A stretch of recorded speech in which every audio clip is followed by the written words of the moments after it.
YouTube, what the crap's going on? HeirofCarthage here, coming to you from Summer Song? That hardly sounds like a battlefield, but it must be some kind of elf land. Hold on, let me see if I can... Yep. I can tell by the rainbows and the white spires in the background.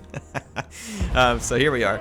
I'm going to be playing as the Dawi, and we've brought 3 cannons, 2 slayers, 3 longbeards, 4 dwarf warriors, Ungrim, and a Thane with Tormentor Sword. We'll be playing up against the Lizardmen. The Lizardmen have 2 Chameleon Skinks rocking on this flank. They have a front line of Skink Cohort, a back line of Saurus Warriors, so 3 and 4 respectively, 2 Bastillodons, great choice against Dawi, armored anti-infantry. He's also got Kroq-Gar, which is kind of a no-brainer against anybody, and then a Skink Priest, Lore of Beast back here in a Pterodon, and I've also got these 2 gyrocopters with brimstone guns, so if he thought that the dwarves weren't going to challenge him in the air, then he doesn't know the Dawi Air Force. That's right, flying beards. Anyway, Kroq-Gar learned pretty quick that he doesn't like cannons when he lost about half of his life all at once there. So he's gonna run away and try and stay away, and my cannons do some weird things here. They had orders on Kroq-Gar, or no, they did. Yeah, they did, and I changed it to the Kroxigors, but here soon they kind of just do some weird stuff in general, and then combine that with my ability to forget about units, and it's not perfect, but the Kroxigors, the idea here was if we get a good solid hit with the cannons, it may actually kill unit models, which is great for me.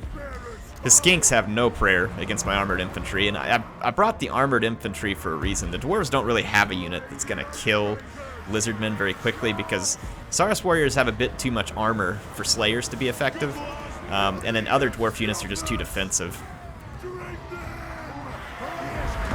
Right here, he does go ahead and get a Bastillodon into one of my cannons. It's definitely what he wants to do. You can see the harassment from my gyrocopters is pretty severe. He's already lost a fair number of 1 Kroxigor unit, and Kroq-Gar is being kept very cautiously at bay, and as long as he's at bay, I'm just going to keep firing on these Kroxigors. I already drove one of them crazy.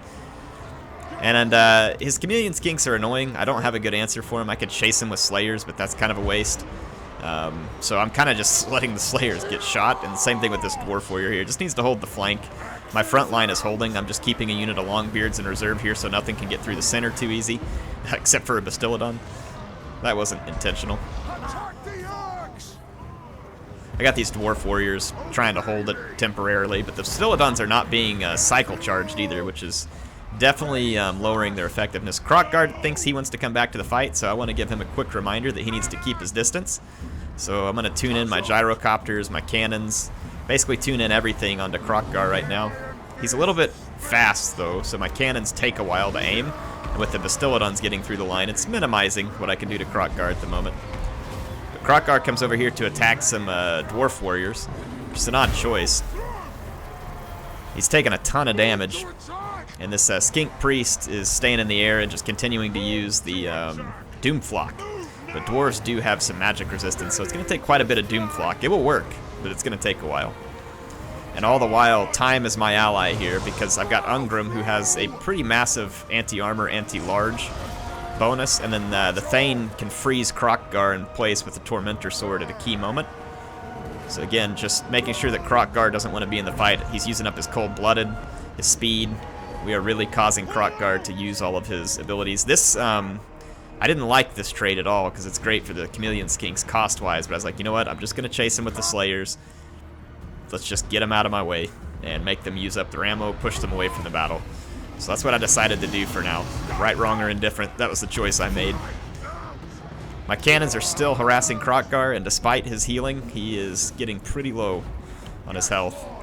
He does have the Hand of the Gods, I believe, but he hasn't used it on me yet. I'm kind of surprised, because it would actually do very good against my gyrocopters. You can see here we've used up most of his ammo from these Chameleon Skinks. Again, not a great trade, but a trade I decided to make. Slayers do have a little more anti-armor and anti-large, but I mean, it's still going to be a task to take down a Bastillodon with 140 armor that has an anti-infantry bonus. I'm going to focus on Kroq-Gar because he came back. He gets hit with the Tormentor Sword, and that's going to allow the Thane. And Ungrim actually gets hung up in the midst of some of these Saurus warriors, but the animation on Kroq-Gar kind of brings him over to Ungrim, at least momentarily, and then Tormentor Sword lets up, but not before I got enough damage done to rout Kroq-Gar. So things are looking tight, but possible for me to win this. My cannons have been firing away. Right now they're targeting these Kroxigors again. So I just want to get rid of all these anti-armor units. Saurus warriors are going to win the fight eventually against my dwarves, even though they're not a dedicated anti-armor unit. It's just because they're a more offensive unit. And my dwarves don't have any better armor-piercing capability than the Saurus warriors do. About half wonder if dwarf warriors with great weapons may have been better, but I don't know. I wanted something defensive to hold the line for a long time, so that's why I brought the shielded, armored infantry rather than the great weapon infantry. So these Kroxigors are just about gone. They've been annihilated by my cannons, and my flyers are keeping Kroq-Gar at bay. He routed, he came back from routing, and he's still being chased. So Kroq-Gar is having a hard time being effective. However, Ungrim and his Thane are getting a little bit beat up, and my infantry line is collapsing. So I'm going to need some help. I have some Slayers over here. That's about all I have in this vicinity. I got these Dwarf Warriors holding out. So Ungrim and the Thane going to be attacked again. Not great for them to be in a battle against this much infantry. Not exactly the spot where I want them. I do have this Dwarf Warrior that goes chasing off a Chameleon Skink, and I don't notice it right away, so this is a mistake, a pretty bad mistake on my part. His other Chameleon Skink has finally come back from chasing the Slayers. It's only got 4 volleys left, so it'll be limited in the amount of damage that it can cause, fortunately, because it already caused a lot on my Slayer. Here's Kroq-Gar again. Keeps trying to find his way back into battle. I think he's going to... Yeah, I want to say he still hasn't used Hand of the Gods, and then I swamped the Skink Priest here trying to drive him off the battlefield. Because you have decent weapon strength whenever the enemy's not armored as the gyrocopters, so I entered melee. We are causing a little damage to him. Fortunately for me, Ungrim is unbreakable, and the Thane is pretty hard to break, and so the two of them are holding out in melee like absolute beast. My infantry has had to kind of slowly just kind of take the beating. I do have this one last Dwarf Warrior, which, again, with the presence of the Thane and Ungrim, it should be pretty hard for it to get routed. It'll fight near to the death. Some of my cannons come back from routing, and a few of my units come back from routing. I will be pulling them back in shortly. And then my opponent still just trying to keep Kroq-Gar safe, but it didn't work. My cannons got a hold of him, and Kroq-Gar is nearly dead, and the Skink Priest is nearly dead. He finally brings his Chameleon Skinks after my gyrocopter, which I kind of expected him to do sooner. He could have helped control these gyrocopters, I think, a little better with the Chameleon Skinks because he could have slowed them down and kept them off of Kroq-Gar, but he didn't. His Skink Priest is going to flee back, and with them fleeing back, really, the units he has left aren't good enough to take down my Lords and my my infantry.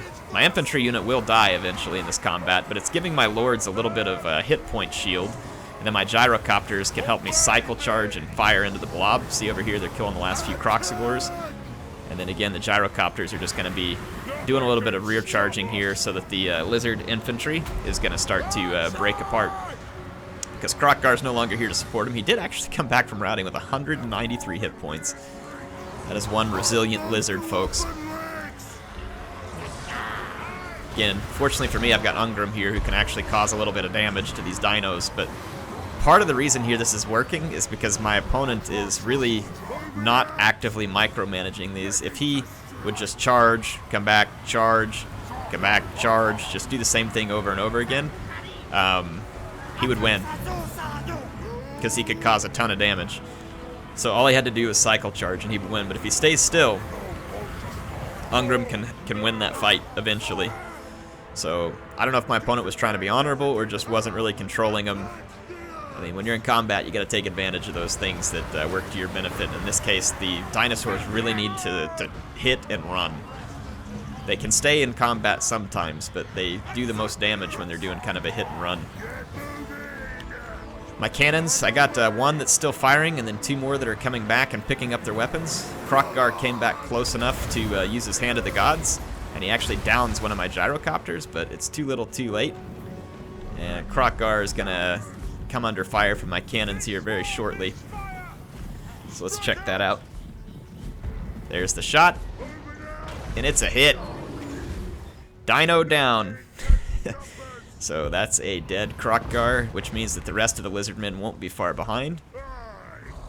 See the Bastillodon now fleeing because it's taken some cannon fire. Everything shatters, and the dwarves are going to walk away with a narrow victory. And really, this victory is partly because my opponent just did not cycle charge these Bastillodons. I think what he should have done was tried to hold my front line with the skink cohorts, with the Saurus warriors. I mean, if he came around the back with the skink cohorts, they're just going to get chewed up by the slayers. They can't get through the slayers. So, I mean, taking the Bastillodons through the line was definitely one of his better options. He just needed to do a better job of disrupting those cannons. When he charged through and attacked, he didn't actively micromanage that Bastillodon to the best of his ability. In that case, he could have done it. Or he could have used the Bastillodon to help break up my infantry faster and then get those holes going. Again, maybe if the Saurus just held the front, work the Kroxigors around the flank, eventually you'd probably be able to create an opening to the cannons. I felt like he had more than enough tools to really put more pressure on my cannons, and he just wasn't able to do it here. This cannon fired the whole battle, picked up 2 chevrons.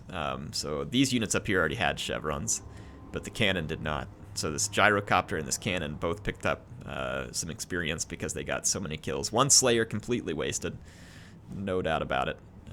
What's interesting is that the chameleon skink that killed it didn't even pick up a chevron, which is kind of weird because that means that they killed a unit that was of greater value than them and didn't experience up. I don't know. It's kind of odd. Anyway, thanks to Rawl or Rally here, however you're saying his name. Appreciate the match, man. It was fun playing with you. Good time fighting against the Lizardmen. Hope you all enjoyed this one. Appreciate MSI for sponsoring my channel. Thank you all for being here. If you want to see more battles, subscribe, because there'll be more. They'll be coming out fairly frequently. We're doing Arena and also Total War Warhammer. In fact, I'll be back tomorrow with some more Total War Arena, and hopefully y'all enjoy that. HeirofCarthage signing out.